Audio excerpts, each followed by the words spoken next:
عمران خان کی شخصیت کے بارے میں بتائیں، وہ کیسا سیاستدان ہے؟ خان صاحب تو ابھی سیاستدان نہیں ہیں، ان کو ابھی بہت ساری کلاسز لینے کی ضرورت ہے، اور اسپیشلی میں ان سے یہی کہنا چاہوں گا کہ وہ بہت جلد JUI کا حصہ بنے، آئیں ہم علماء اکرام کے اندر بیٹھیں، کچھ اپنے دین کی بھی فکر کریں اور آخرت کی بھی فکر کریں، اور اس کے بعد سیکھیں اور پھر آگے بڑھنے کا سوچیں۔ میں یہ سمجھتا ہوں کہ مولانا فضل الرحمان صاحب اس ملک پاکستان کی ایک بنیاد ہیں، جس کے بغیر یہ ملک کا چلنا، اس کو پایا تکمیل تک پہنچانا ناممکن لگتا ہے۔ السلام علیکم، ہوپ نیوز کے ساتھ میں ہوں آپ کا میزبان ابراہیم، اور اس وقت میں موجود ہوں اسلام آباد میں۔ آج کے پروگرام میں میرے ساتھ مہمان ہیں جمعیت علماء اسلام کے MPA جناب رنجیت سنگھ صاحب۔ ان سے پوچھتے ہیں آج کل کے حالات کے بارے میں اور پالیٹکس کے بارے میں بات کرتے ہیں۔ سر تھینک یو سو مچ کہ آپ نے وقت دیا۔ سر آپ جمعیت علماء اسلام کے MPA ہیں، جمعیت علماء اسلام مذہبی پارٹی ہے، تو یہ کس طرح پاسبل ہوا؟ عام طور پر لوگ سمجھتے ہیں کہ جمعیت میں جو ہے نا یہ مذہبی پارٹی ہے، علماء کی پارٹی، اس میں کس طرح نان مسلم ایڈجسٹ ہو گئے؟ لوگوں کے لیے عجیب و غریب بات ہوتی ہے کہ ایک سردار کا، ایک سکھ کمیونٹی سے تعلق رکھنے والے شخص کا جمعیت علماء اسلام مطلب ہے جو ایک پارٹی ہے، اور جو ایک دینی پارٹی ہے، اسلامی پارٹی ہے، جس میں تمام علماء اکرام ہیں، اس میں یہ نان مسلم شخص کیسے اس پارٹی کے اندر موجود ہے، اور اس سے ہٹ کے وہ ایک اسمبلی کا ممبر بھی ہے۔ میں 2007 سے تقریباً اس پارٹی کے اندر موجود ہوں، اور مجھے 15 سال ہو گئے ہیں کہ میں اس جماعت کا حصہ ہوں، اور تقریباً تمام پروگرامز میں ہم لوگوں کو نظر بھی آتے ہیں۔ تو جب میں ایک مدرسے کے اندر جا کے شمولیت کے لیے گیا تھا، تو اس وقت بھی عطاء رحمان صاحب موجود تھے وہاں پہ، اور انہوں نے مجھ سے یہ سوال کیا کہ آخر آپ نے ہماری جماعت کا انتخاب کیوں کیا؟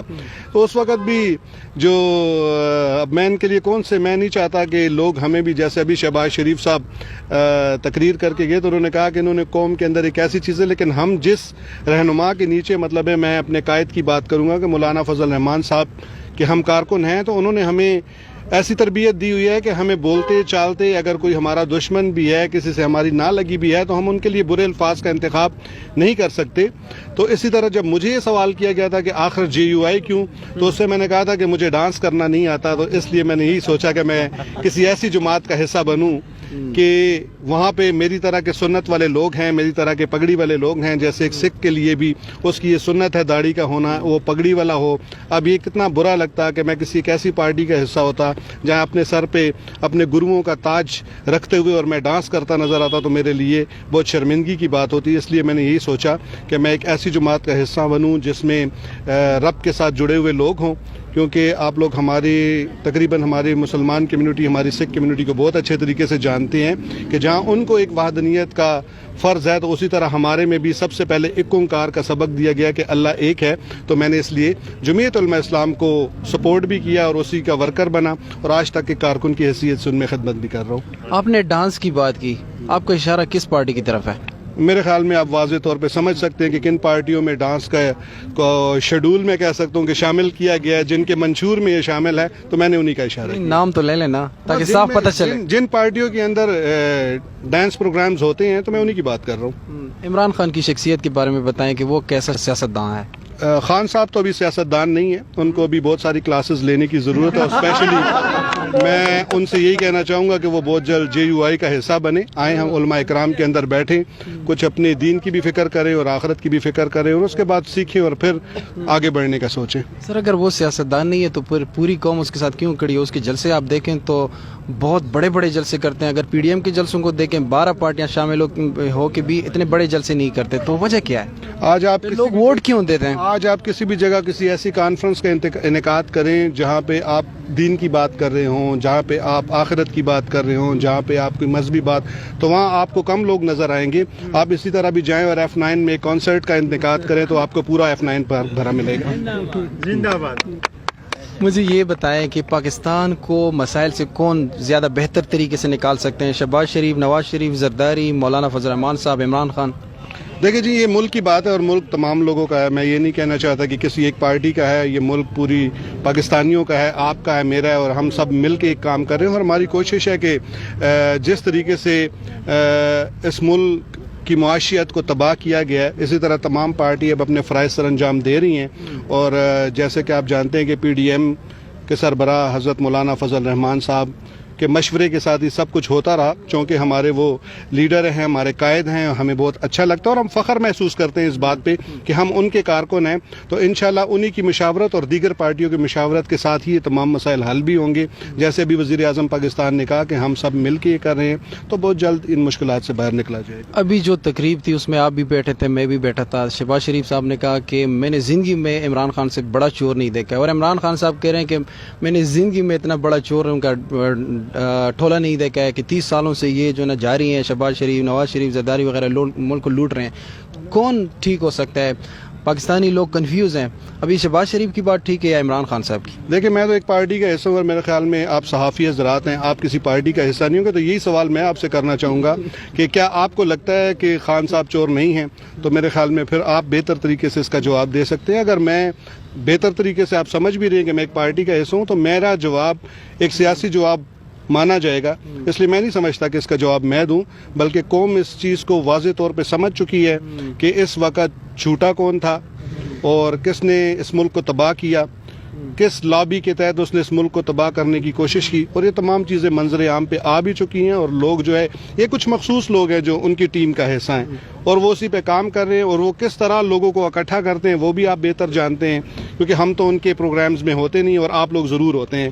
تو آپ اچھے طریقے سے اس چیز کو سامنے، بلکہ یہ آپ کا ایک فرض بنتا ہے کہ آپ ان چیزوں کو سامنے لائیں اور قوم کو بتائیں کہ آخر اس سارے کارناموں کے پیچھے کون سے لوگ ملوث ہیں اور یہ کس لابی پہ کام کر رہے ہیں. مولانا فضل الرحمان صاحب پہ ایک تنقید ہوتی ہے، اور یہ بڑی تنقید ہے کہ یہ ہر ایک حکومت کا حصہ بن جاتے ہیں. زرداری کی حکومت کے حصہ بنے، نواز شریف کی حکومت کا، مشرف کا، عمران کے علاوہ ساری حکومتوں کا حصہ بنے. یہ وجہ کیا ہے؟ عمران جیسے بندے کے ساتھ مولانا فضل الرحمان صاحب رہنا ہی پسند نہیں کرتے تھے، حالانکہ ان کی بہت ساری خواہشات تھیں کہ ایسا ہو. آفر آئی تھی.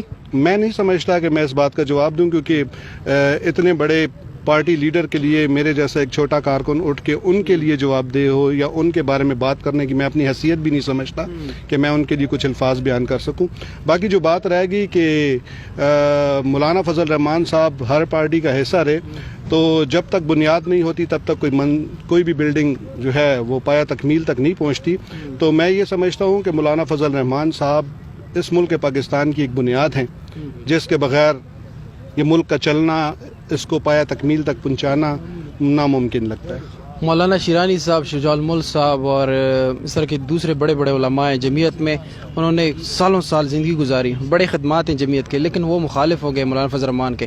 اور شیرانی صاحب نے میرے ساتھ انٹرویو میں انہوں نے کہا کہ مولانا فضل الرحمان صاحب نے جمعیت سے اپنی وراثت بنائی ہے اور میں وراثت کا حصہ نہیں بننا چاہتا. دیکھیں، علماء اکرام ہیں، میں اپنے آپ کو اس قابل نہیں سمجھتا کہ میں ان کے حوالے سے کوئی بات کروں، اور کرنا مناسب بھی نہیں ہوگا. تو وہ آپس میں بہتر طریقے سے ایک دوسرے کو سمجھ سکتے ہیں. لاسٹ کویشچن، آپ سکھ لوگ ادھر پاکستان میں زندگی گزار رہے ہیں، آپ کو کوئی مسئلہ تو نہیں ہے، کوئی سیکیورٹی ایشوز تو نہیں ہے، آپ کوئی لوگوں نے تو تنگ وغیرہ نہیں کیا ہے؟ اس کا واضح ثبوت یہ ہے کہ یہاں بھی رنجیت سنگھ کھڑا تھا، اور اگر آپ کا کیمرہ دکھائے تو ابھی کتنے لوگ کھڑے، اور یہ ان سب کی محبت کا اظہار ہے. اسی لیے ہم سیف اور سیکیور بھی اسی ملک کے اندر ہوتے ہیں. اور دوسری بات یہ ہے کہ جہاں تک بات ہے پاکستان کی، تو پاکستان بالکل ایک اسلامی ملک جہاں تک ہے وہاں ہم سب کا ملک ہے. اس میں ہم کبھی بھی یہ نہیں سوچ رکھتے کہ میں ایک سکھ ہوں، میں سب سے پہلے ایک پاکستانی ہوں، اس کے بعد میں ایک سکھ ہوں، میں سب سے پہلے اس ملک کا حصہ ہوں، اس کے بعد میں ایک سکھ ہوں. میں ہمیشہ یہ کہتا ہوں کہ میں ایک پاکستانی سکھ ہوں، چاہے میں ہندوستان میں بیٹھا ہوتا ہوں یا کہیں بھی. باقی بات جہاں تک رہے گی مشکلات، تو ہماری مرگ، درد، غمی، خوشی میں سب سے پہلے ہمارے ساتھ مسلمان بھائی کھڑا ہوتا ہے. ان کی ہر غمی خوشی کے اندر سب سے پہلے ہم ان کے لیے کھڑے ہوتے ہیں. تو یہ اس چیز کا واضح ثبوت ہے. اور آپ دیکھتے جائیں کہ ہندوستان اور پاکستان، ان دونوں کے درمیان دیکھیں، ہم منارٹیز میں ہوتے ہوئے بھی خوشحال ہیں، اور ہندوستان میں رہنے والی جو منارٹیز ہیں ان کے حالات بھی آپ لوگ دیکھتے ہیں. بلکہ ہم تو اکثر مودی صاحب کے لیے بیانات بھی دیتے ہیں کہ آپ ہم سے سیکھیں، ہم لوگوں سے مشورہ لیں، ہماری پاکستان کی قیادت سے مشورے لیں، اور آپ اپنی اقلیتوں کے ساتھ اسی طرح کے ان کے لیے انتظامات کریں، وہی سہولیات دیں جو پاکستان کی اقلیتوں کو یہاں ملتی ہے. سر تھینک یو سو مچ کہ آپ نے وقت دیا. ناظرین، یہ تھے جناب رنجیت سنگھ صاحب، جمعیت علماء اسلام کے ایم پی اے ہیں. اس کے ساتھ ابراہیم اور اگزی کو اجازت دیجیے، جا رہے ہیں. خوش رہیں، اللہ نگہبان.